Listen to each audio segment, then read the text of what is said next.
Is Relic set overrated? If not, how much actually the damage difference if you are using set versus not using any set within the exact same stat? For the test method, we will use Jingliu using 4-piece Glacial Forest versus no set. The only difference here is the set effect. Other than that, we will use the exact same planar spear and rope, and using the exact team comms also fight the exact same enemy. So the focus here and the only difference here is the set effect. Before we go to the test, how do the relic have the exact stats? This is the explanation. For example, we will use Jingliu, which sees scales of attack, so the damage modifier that affects her damage that's shown on the screen should be crit damage, attack percentage, flat attack, and we have break effect here that will only make the difference if we break the enemy. And for other stats than that, for example defense and speed here, won't affect the output damage number. After we consider that, this relic right here is basically has the exact same stats if we exclude the break, since we won't break the enemy in this test. And this rules also applies to head piece, body piece, and foot piece. Okay, since we understand the test method here, let's jump to the damage comparison. On top we have the 4-piece set and bottom is no set. We do ult first to activate the 4-piece effect, and let's see the damage difference.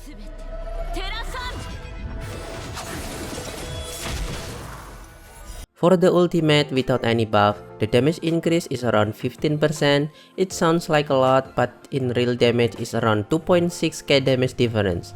Let's move to the skill.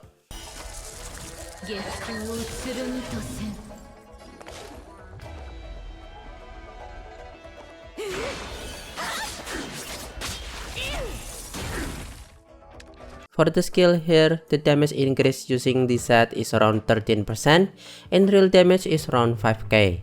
Next, since we have bare minimum relics, let's simulate the beta relics by giving her buffs. In this scenario, we are using Bronya to add attacks and crit damage to both on set and no set. Let's see the difference here and see the pattern.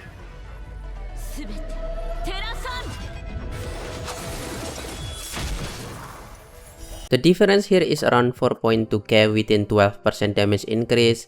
We can see the improvement keeps getting smaller and smaller the more damage and buffs we get. Let's see the last for the buff skill.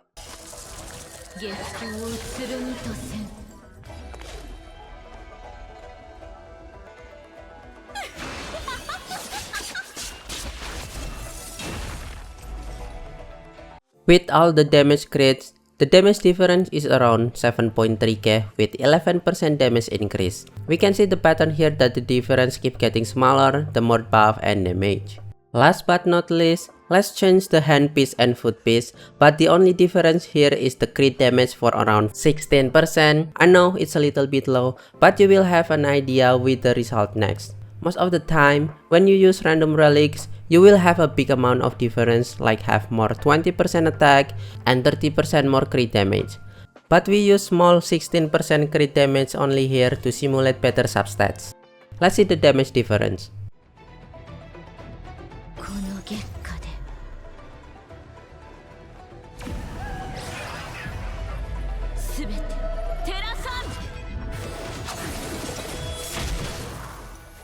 With 16% more crit damage, the damage increase changes from 15.5% to 9.4%, or from 2.6k to 1.7k.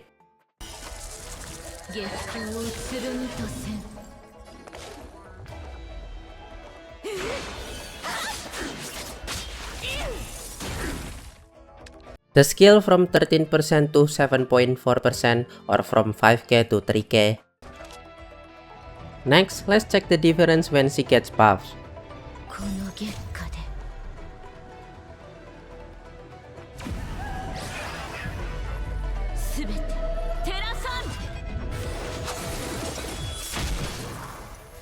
The buff ult changes from 12% to 7%, or 4.2k to 2.5k.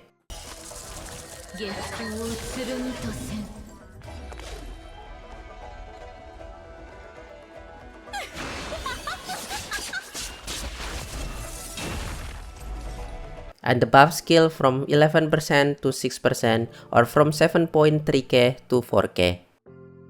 Okay, while I'm showing all the relic stats we are using here, let's talk about the conclusion. Even though the percentage difference varies from 6% to 15%, but it's actually around 1.7k damage difference to 7.3k damage in the real world. That amount of difference is not that bad if you're thinking about the pain you get from farming relic set that you never get. Yes, it's happened to a lot of people. If you are pretty lucky, well, that's good for you. But if you are not, using random relics is worth to try. Don't forget the damage difference here will vary too for different characters and different sets. Sometimes the difference can be as small as 5%. Because of that, I will make more videos about it for other characters. If you have any suggestion about anything or about who's the next character, give a comment below. For now, thanks for watching. Areha here and have a nice day.